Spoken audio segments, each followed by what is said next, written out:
नमस्कार, एक बार फिर से मैं आप सभी के सामने उपस्थित हूँ बेहद महत्वपूर्ण टॉपिक के साथ। टॉपिक आपका जुड़ा हुआ है यूपीएससी के जो साइंस एंड टेक का पोर्शन होता है, बायोलॉजी का जो पोर्शन होता है उससे, जहाँ पर आप सभी ने वर्जिन बर्थ वाली जो थ्योरी है उसको जरूर पढ़ा होगा, सुना भी होगा। तो इसी पर आज हम डिटेल में चर्चा करने वाले हैं। टाइप इसके क्या होते हैं, इसमें कारक कौन कौन से बनते हैं जिसके कारण कोई जो जीव है वो वर्जिन बर्थ दे सकता है, कौन कौन से जीव है जो वर्जिन बर्थ देने में सक्षम हैं, और क्यों यहाँ पर ये बोला जा रहा है कि इतिहास में पहली बार ऐसी घटना हुई है कि शार्क ने वर्जिन बर्थ दी है। तो इन सारी चीजों पर हम चर्चा करने वाले हैं। मेरा नाम है प्राची मिश्रा और संस्कृति आईएएस के इस प्लेटफॉर्म पर आप सभी का स्वागत है। वीडियो में अंत तक जरूर बने रहिएगा, बहुत ही इंपॉर्टेंट चीजें इस वीडियो में डिस्कस करने वाले हैं। ठीक है, चलिए सबसे पहले तो देखेंगे न्यूज क्या थी और ये चर्चा में इतना ज्यादा क्यों रहा है। देखिए, वर्जिन बर्थ क्या होता है। इतिहास में पहली बार एक शार्क के साथ ये घटना हुई। आप में से बहुत सारे लोगों ने अंडर द पेरिस मूवी जरूर देखी होगी। अगर किसी ने देखी है तो मुझे कमेंट करके बताओ हाँ देखी है। तो उसके लिए ये जो टॉपिक है वो पूरी तरीके से ऑलरेडी क्लियर है, क्योंकि आप उसको पिक्चर फॉर्म में देख चुके हो। और जिसने भी नहीं देखी है तो इस वीडियो के बाद जाकर के अंडर द पेरिस को आप डाउनलोड करना, उस वीडियो को देखना। वो जो मूवी है आपकी, नॉट वीडियो, उस मूवी को आप देखिएगा और आपकी ये जो थ्योरी है वर्जिन बर्थ वाली, ये पूरी तरीके से क्लियर हो जाएगी। और वहां पर भी यही सेम सिचुएशन रखी गई थी कि जो शार्क थी उसमें कुछ इन्वायरमेंट, जैसे जैसे आपका इन्वायरमेंट चेंज हो रहा है, आप सभी देख रहे हो ग्लोबल वार्मिंग बढ़ रही है, इन्वायरमेंट चेंज हो रहा है, जलवायु का तापमान चेंज होता जा रहा है, टेम्परेचर जो समुद्र का है वो रेज होता जा रहा है। तो इस तरीके के कुछ कारक होते हैं जो इसमें महत्वपूर्ण भूमिका भी निभाते हैं। तो वैसे क्या था, शार्क के बिहेवियर में चेंज हो रहा था और साथ ही साथ वो क्या कर रही थी, म्यूटेट करने में सक्षम थी। और म्यूटेशन के कारण उसमें क्या हो रहा था कि वो अब वर्जिन बर्थ दे सकती थी, यानी कि सिर्फ फीमेल शार्क, उसको मेल शार्क की जरूरत नहीं होती है, फीमेल शार्क अकेले ही बर्थ दे सकती थी। अब उसके बाद इतनी ज्यादा शार्क हो जाती है पूरे पेरिस में कि सिर्फ शार्क ही शार्क दिखाई देती हैं और पूरा जो शहर है वो नष्ट हो जाता है। ठीक है, तो इसी बेस पे ये मूवी पूरी तरीके से बनाई गई है और इसमें आपका ये वर्जिन बर्थ जो है उसको बहुत डिटेल में समझाया गया है। तो इसी को आज हम डिटेल में यहाँ पर भी समझने वाले हैं। तो किसने अंडर द पेरिस देखी है मुझे जरूर बताना। अब देखते हैं चर्चा में क्यों है। देखिए, इटली में एक शार्क शोध संस्थान है। ठीक है, यहां पर शार्क ने बिना फर्टिलाइजेशन के एक बच्चे को जन्म दिया है। किसी शार्क के साथ यह धरती पर पहला ऐसा मामला है, फर्स्ट ऐसी आपकी सिचुएशन हुई है शार्क के साथ, इसलिए हम पढ़ रहे हैं, इसलिए ये इंपॉर्टेंट भी हो जाता है। ठीक है, जिसमें किसी शार्क ने बिना फर्टिलाइजेशन के बच्चे को जन्म दिया है। आगे बात कर लेते हैं। मामला यह है कि दरअसल इटली के एक्सपेरिमेंटल ज़ूपोपैथोलैटिक इंस्टीट्यूशन ऑफ पेडिमोंट लिगुरिया ने यहाँ पर दो शार्क थी, उनको अपने ऑब्जर्वेशन में रख रखा था, अंडर द ऑब्जर्वेशन रखा था 2020 से। ठीक है, वो उसे ऑब्जर्व कर रहे थे दो शार्क को।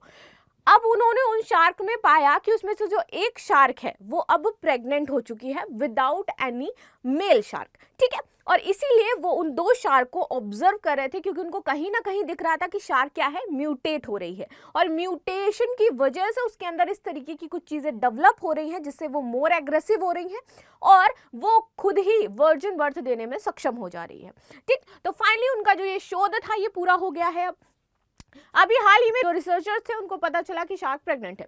सबसे बड़ी बात यह है कि शार्क को एग फर्टिलाइज करने के लिए किसी मेल शार्क के स्पर्म की जरूरत नहीं पड़ी। शार्क की प्रजाति 25 साल तक जिंदा रहती है, जिस प्रजाति पर ये क्या कर रहे थे, स्टडी कर रहे थे। ठीक है, हालांकि ये अगर देखा जाए तो पहला मामला नहीं है जहां पर इस तरीके से वर्जिन बर्थ का मामला आया, लेकिन शार्क के बारे में और मछली की यदि बात की जाए तो इसमें शार्क में पहली बार ऐसा मामला है। और शार्क को हम सबसे ज्यादा खतरनाक मानते हैं समुद्री जीवों में।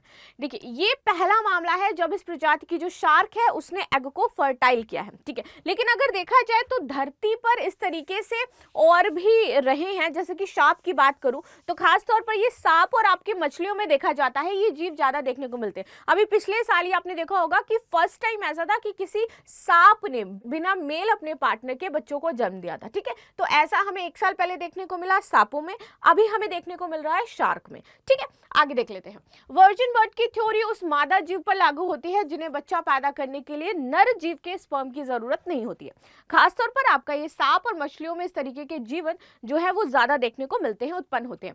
बीते सालों में एक ऐसे ही सांप के बारे में पता चला था जो वर्जिन बर्थ में सक्षम था। वैज्ञानिकों के माने तो जीव वर्जिन बर्थ में सक्षम होते हैं वो पार्थेनोगेसिस प्रक्रिया से गुजरते हैं। अब ये इंपॉर्टेंट हो जाता है, ये टर्म भी आपके लिए इंपॉर्टेंट है यूपीएससी में। ये आपका ये जो पार्थेनोगेसिस प्रक्रिया है आखिर ये क्या होती है और इसमें क्या क्या जो इंपॉर्टेंट चीजें हैं, कारक हैं, या शामिल हैं। और ये जो प्रक्रिया है आपकी दो प्रकार से होती है, एक प्राकृतिक और एक आपकी हो जाती है अप्राकृतिक। ठीक है, पार्थेनोजेनेसिस अलैंगिक प्रजनन का एक प्रकार है जिसमें बिना किसी निषेचन के मादा युग्मों का विकास होता है।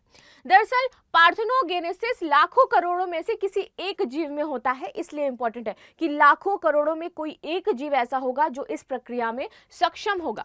जिस जीव में पार्थेनोजेनेसिस होती है वह अकेले ही बच्चा पैदा करने में सक्षम होते हैं। ये रेयर जरूर है, लेकिन पूरी दुनिया में आप देखोगे 15,000 जीव ऐसे हैं जो इस प्रक्रिया के जरिए बच्चों को जन्म दे सकते हैं।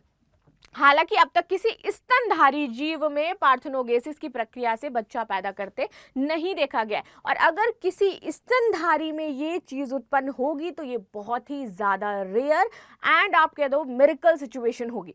ठीक है, रेप्टाइल्स की बात करें तो दैट इज ओके, लेकिन स्तनधारी में अभी तक ये वर्ड में कोई भी केस निकल करके सामने नहीं आया है। वर्ड का पहला केस जो अभी शार्क में देखा गया है ये आपका वर्जिन बर्थ से रिलेटेड है। आगे देख लेते हैं, लेकिन रेप्टाइल और मछलियों में यह घटना आम है, यहां पर हो जाती है। आगे देखते हैं कौन से जीव पार्थेनोजेनेसिस प्रक्रिया से गर्भ धारण कर सकते हैं। मधुमक्खियों में आपका देखा जाता है। अगर आपके पास क्वेश्चन आ जाता है कि निम्नलिखित में से कौन से जीव पार्थेनोजेनेसिस प्रक्रिया कर सकते हैं, और वहां पे आपको ऑप्शन दिया गया है मधुमक्खी, ततैया, जो चींटी होती है, तो ये जितने भी जीव हैं इनमें आप देखोगे कि सेक्स क्रोमोसोम नहीं पाए जाते हैं। ठीक है, ये जीव अनिषेक जनन इसको बोला जाता है, तो अनिषेक जनन द्वारा प्रजनन करते हैं। कुछ पौधे, सरीसृप और मछलियां भी इस तरीके से प्रजनन करने में सक्षम हैं।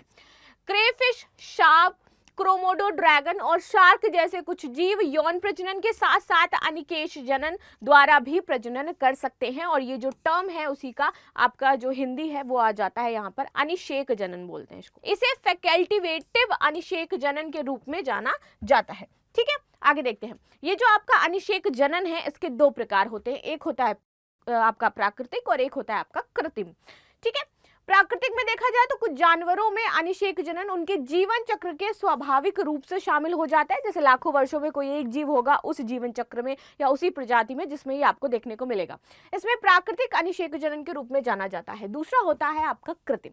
ठीक है, निषेचित अंडे कभी कभी विभिन्न रासायनिक और भौतिक तरीकों से अनिषेक जनात्मक रूप से विकसित हो जाते हैं। अब यहाँ पर ये जो आपका भौतिक कारक दिए गए हैं ये आपके इन्वायरमेंट से रिलेटेड है। आपका ये टॉपिक इन्वायरमेंट से जुड़ जाता है, किसका, साइंस एंड टेक का। अब देखिए जब भी इस तरीके का टॉपिक आएगा तो यहाँ पर आपकी ज्योग्राफी भी आ रही है। ठीक है, ज्योग्राफी आ रही है क्योंकि ज्योग्राफी का आपका इन्वायरमेंट इसमें शामिल हो रहा है।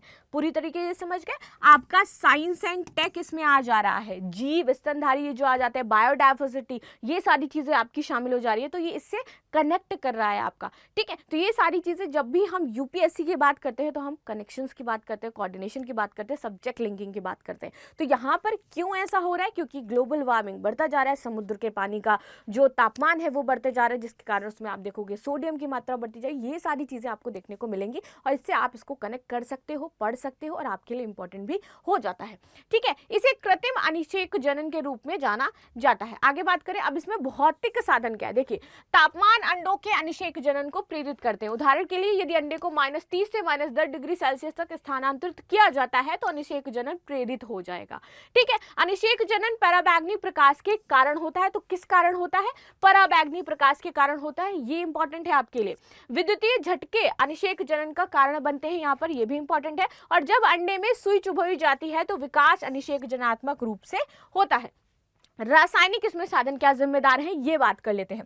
क्लोरोफॉर्म, यूरिया और सुक्रोज, बच्छनाक, वसा विलायक, एसिड और क्लोराइड, ये आपके कारक हो जाते हैं जो किसको जन्म देते हैं, आपके अनिषेक जनन को जन्म दे देते हैं। यानी कि यहाँ पर ये सारे भौतिक कारक हैं। यदि जीवों में इस तरीके के आप कंजप्शन देखोगे, समुद्र के पानी में यदि इसकी मात्रा ज़्यादा देखोगे या फिर किसी प्रकार से उन्होंने इसका सेवन किया है और इसके कॉन्टैक्ट में वो बार बार आ रहे हैं, तो उनमें ये चीज़ें आपको देखने को मिल जाएंगी और ये आपका हो जाता है भौतिक कारण, जिससे ये किसको जन्म देते हैं, बिना किसी मेल के ये वर्जिन बर्थ दे सकते हैं, उसमें ये आपके जो कारक हैं वो महत्वपूर्ण भूमिका निभाते हैं। तो आई होप आपको ये चीज़ें समझ में आई होंगी। आई होप आपको ये समझ में आया होगा कि जब शार्क म्यूटेट करती है या फिर जो आपका इन्वायरमेंट चेंज हो रहा है, आज के दौर में आप देख रहे हो कि कितना ज़्यादा ड्रास्टिक चेंज आता जा रहा है, ग्लोबल वार्मिंग की प्रॉब्लम हम देख रहे हैं, तो ऑफकोर्स उससे क्या होता है, अब पहले के जो जीव थे वो क्यों खत्म हो गए, ठीक है, वो क्यों विलुप्त हो गए, इस वजह से विलुप्त हुए ना, क्योंकि इन्वायरमेंट जो था वो चेंज हो रहा था,